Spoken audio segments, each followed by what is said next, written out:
Hi, my name is Margaret and welcome back to my channel. If it's your first time here, please press the subscription button and also the like button. And do not forget about the notification button. So when I put out a new video, then you will be the first to know. So this video is about things that you can sell online.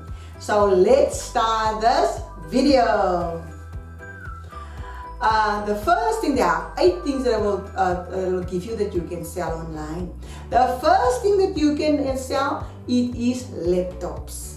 Now laptops is you can sell it, the platforms that you can sell it on eBay and on Craigslist and on Facebook. Those 3 platforms that I use to sell things that I don't use.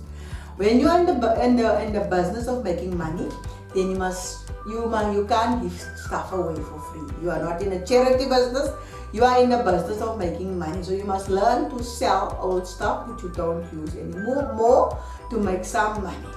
So the first thing that you can sell, it is laptops. Old laptops that you don't use, or old computers, PCs that you don't use. You can take a photo and sell it on eBay for a profit, or on Craigslist. Craigslist is a place where you can sell used stuff that you can sell. The platform that I use, it is Facebook. If you have a Facebook account, then you go to the marketplace on Facebook, take a picture of the item and list it on Facebook, and then you are selling it for a profit. Facebook works mostly people that's in your area will come and buy those stuff that you are selling on Facebook. Good. The second thing that you can sell, it is old televisions that you can sell.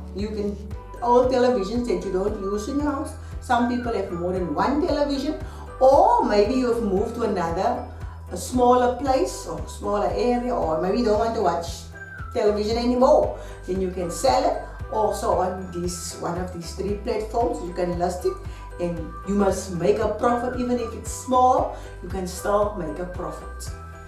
Then your third thing that you can do is your home goods, stuff in your house. Maybe you are into this new thing of you move property, you move from the one property to the other property. Maybe you used to stay in a big property with many bedrooms and living areas, and then you want to scale down maybe to an apartment or a condo or a flat that we use the name in South Africa, and it's maybe you have extra stuff. Then you can also sell their things that you can sell, and you can make a profit, and you can use that money. You're not going to make the same money that you buy it for, but at least you will get something for it that you can do with that. Or maybe you are in a process where you are living this minimal lifestyle that you want just like 1 or 2, 3 pieces in a space. You can also sell this extra things that you don't use. So that you can do that. Then your 4th item that you can sell, you can also sell pet supplies. Pet supplies, when if you're an animal lover, like I'm an animal lover, people like to buy stuff for the animals. Maybe you can have old toys of your dog, or maybe your dog doesn't play with those things, or you have a kennel that you don't use for your dog, or maybe you've moved to an area where they don't allow pets. Maybe you're staying in a condo, or you're staying in an apartment that is not pet friendly, and maybe you can't have all this thing of something happened to your dog, and you still have those stuff of your dog, and maybe you gave your dog to somebody and you still have that. Then you can also sell their things. If you have old toys of your dogs, those toys are very expensive, and you don't want to play with those toys, and then you can also sell that things, because even dog toys are expensive that you can sell. And let me tell you, as a dog lover, people, if they see that, they are going to buy it. Those are expensive items. The 5th item that I want to tell you about that you can sell, it is baby items.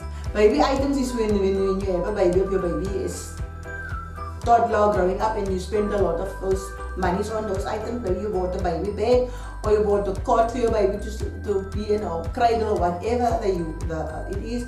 Then you can also list their things on, as I said in this video, I use Facebook. You can also list their things on Facebook, and you go to Marketplace and you list it there, give you a price, and people will normally contact you and make sure that they are, it is enclosed, that you say the right price, and then you can sell their things also very fast.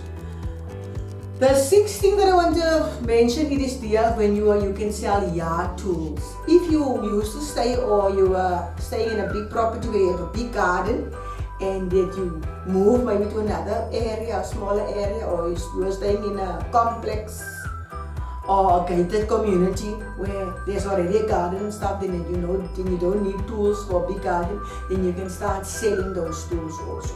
These tools, when you buy it from these hardware suppliers, it is a bit pricey, so you can have it second hand or used. Then you can also go to that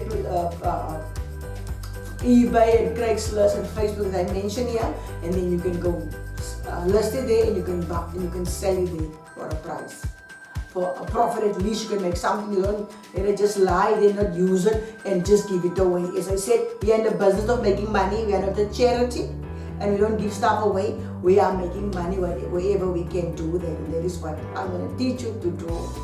You are in this channel. We are not charity. We are making money. We're starting small with making money, but we will get to the big money and we will make it good. Your seventh thing, it is your video games. When you have children, even grown-ups, play stuff, and the people are still playing video games. And games are expensive. You are paying a lot of money, and every day there's a new game coming up. If you have children, if you are a parent and you have children, you will have an idea how much money that you spend on these games. And these children are just playing for a short period of time with this game, and then you don't want to play it anymore. Take that old games, even old books that you have, and sell it. If you go to maybe there's an old bookstore in your area, you can also sell that. Yeah. With the games, you can sell it on Facebook. Like I was proposing to my marketplace on Facebook. Games doesn't last long on Facebook because people are buying those games. It's obviously cheaper than you paid for it, you actually paid for it, but at least you can make a profit. It's not going to lie there in your house and in your cupboards and stuff and lie the whole room full, and then the child or the person doesn't use it anymore. You can get something out of that games because they can use it again. Then the last step that I want to give you that you can sell collectible items that you collect. In my case, I normally collect glass bottles. It takes a lot of space to collect glass bottles, but it's a hobby that I normally collect different glass bottles. Maybe you have this the perfume bottles, your milk bottles or juice bottles with glass bottles that have nice shapes. I normally small bottles, big bottles. For my case, it takes a lot of space. And if you have a collectibles items that you want to sell, you can also list it. There are people who want to start collections and want those things that they can sell. For instance, I'm a teacher for more than 30 years. I also collect pencils. There's different type of pencils that I collect. If I want to maybe part one day with all that collection, I can put a price so then I can get something for that collections. Or there's people. I've heard about somebody they collect something like rubbers. You get different sort of rubbers. Rubbing out work. People are using now Tipex and correcting fluid to correct stuff when they are writing. But in the old days, people just use a rubber when they write with a pencil, and then they're rubbing it out. You get different types of rubbers. It's also some things that people can collect. So if you have a lot of money, you get people who collect old cars. If people want to get rid of their collection, or maybe you don't have space for it, because the problem with the collection that you bought is, in the end of the day, you run out of space. If I know about somebody who collects Coke bottles and Coke tins and stuff, and it takes a lot of the space up. Maybe somebody you want to Or if you want to sell half of your collection or a part of the collection, maybe you run out of space. You want to sell, list it on Facebook and list it on eBay. There are people who will be prepared to buy the collection. If I can get a collection and people want to sell a full collection, an item that I like, I will definitely buy it. Then I already have a collection and I can just build on that collection. You can get people like a friend of mine, she was just starting to collect some earrings. People, there's homemade earrings people make, and you will be amazed how many people want to buy that type of collection because she collects over 15 years just different style of earrings. And people are spending a lot of money on, especially homemade earrings that people make themselves. It is, and that can be also a very interesting hobby and a very pricey hobby. People are selling, collecting their shoes, clothes, whatever they want to collect. If they have and one of the common things is there that people doesn't have. You run out of space if the collection is so big and you need the space.